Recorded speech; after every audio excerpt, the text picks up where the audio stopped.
High, welcome to my new blog. আমার মতো কে কে তোমরা মাশরুম খেতে ভালোবাসো?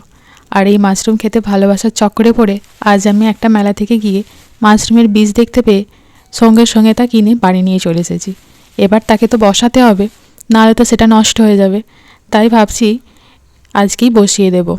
ওনাদের থেকে যখন আমি বীজটা কিনেছিলাম, ওনারা পদ্ধতি বলে দিয়েছিলেন যে এইভাবে বসালে খুব ভালোভাবেই মাশরুম হয়ে যাবে, কোনো ট্রেনিং ছাড়াই।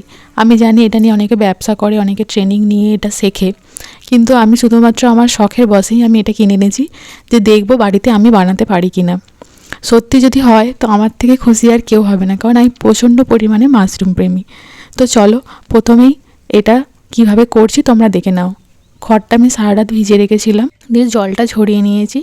জল যেন খড় থেকে একদমই জল না ঝরে, মানে একটু শুকনো শুকনো করে নিতে হবে। তারপরে মাশরুমের দানাটা প্রত্যেকটা লেয়ারে দিয়ে দিয়ে মোটামুটি আমি 5টা থেকে 6টা লেয়ার করেছি, কারণ আমার পেপারটা অনেকটাই বড় ছিল। তারপর ভালোভাবে মুখটা বন্ধ করে ভেতরের সমস্ত যে হাওয়াটা বার করে দিয়ে ভালোভাবে এটা চেপে মুখটা বন্ধ করে দিতে হবে। তারপর এটাকে এমন একটা জায়গায় রাখতে হবে যেখানে কোনো ডাইরেক্ট সূর্যের আলো আসে না, কিন্তু হাওয়া চলাচল বা অল্প আলোর আভা আসে। একদম অন্ধকার জায়গায় না রাখলেও চলবে। 7 দিন পর তোমাদের সাথে এর আপডেট আমি শেয়ার করব। আর পেন দিয়ে দেখো ফুটো